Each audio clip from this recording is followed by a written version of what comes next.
السلام علیکم ورحمۃ اللہ وبرکاتہ۔ محترم ناظرین، میں پھر ایک بار آپ کے سامنے قربانی کے چند اہم مسائل لے کر کے حاضر ہوا ہوں۔ آج ہم دو چار اہم مسئلوں پر گفتگو کریں گے۔ سب سے پہلا مسئلہ تو یہ ہوگا کہ قربانی کس پر واجب ہے۔ دوسرا مسئلہ یہ ہوگا کہ قربانی کے جانور کی عمر کیا ہونی چاہیے۔ تیسرا مسئلہ یہ ہوگا کہ قربانی کے جانور میں شرکاء کی تعداد کتنی ہوگی۔ اور چوتھا مسئلہ ہوگا عیبدار جانور کی کون کون سی علامتیں ہیں۔ ان چار مسئلوں پر ہم گفتگو کریں گے، لیکن اس سے پہلے میں آپ حضرات سے گزارش کرتا ہوں کہ اگر آپ نے ہمارے چینل کو سبسکرائب نہیں کیا ہے تو برائے کرم سبسکرائب کریں، لائک کریں اور شیئر کریں، تاکہ یہ دین کی بات زیادہ سے زیادہ لوگوں تک پہنچے اور زیادہ سے زیادہ لوگ اس سے فائدہ اٹھا سکے۔ تو آئیے ہم چلتے ہیں سب سے پہلے اپنے مسئلے کی طرف کہ قربانی کس پر واجب ہے۔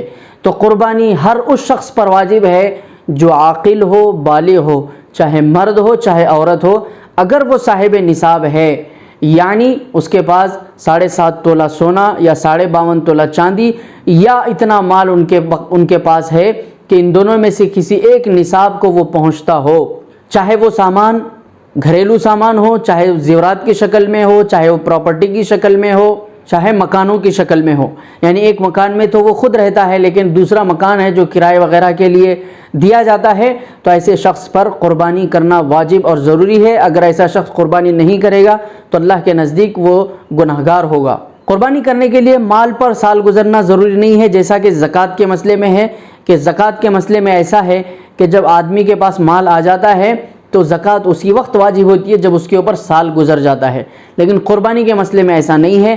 اگر کوئی آدمی قربانی کے دنوں میں صاحب استطاعت بن جائے یا آخری دن صاحب استطاعت بن جائے تو ایسے شخص پر بھی قربانی واجب ہوگی۔ اسی طرح قربانی کے لیے شرط ہے کہ آدمی مقیم ہو، مسافر نہ ہو، اس لیے کہ مسافر پر قربانی کرنا مستحب ہے۔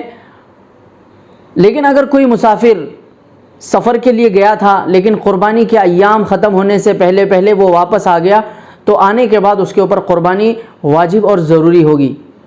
اگر کوئی شخص صاحب استطاعت تو ہے نہیں، صاحب نصاب تو ہے نہیں، لیکن اس نے اس نیت سے جانور خریدا ہو کہ قربانی کے ایام میں اس جانور کی قربانی دوں گا، تو اس نیت کی وجہ سے ایسے شخص پر بھی اس جانور کی قربانی کرنا واجب اور ضروری ہے۔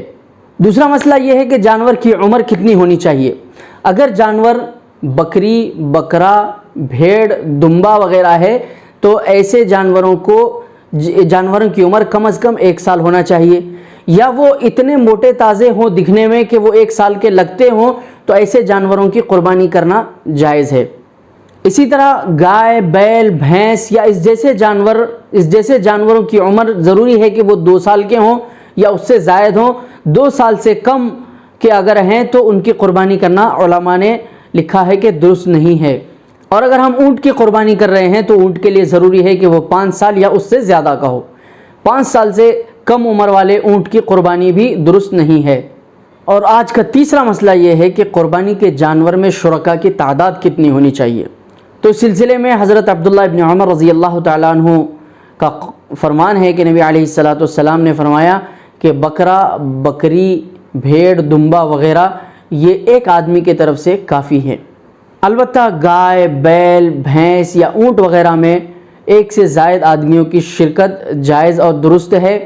مسلم شریف میں ایک روایت ہے، حضرت جابر رضی اللہ تعالیٰ عنہ سے مروی ہے کہ وہ فرماتے ہیں کہ صلح حدیبیہ کے موقع پر ہم آپ صلی اللہ علیہ وسلم کے ساتھ تھے تو ہم نے ایک اونٹ کو 7 آدمیوں کی طرف سے اور ایک گائے کو 7 آدمیوں کی طرف سے ذبح کیا، یعنی ہم نے اونٹ کی قربانی 7 لوگوں کی شرکت کے ساتھ کی اور گائے کی قربانی بھی 7 لوگوں کی شرکت کے ساتھ کی۔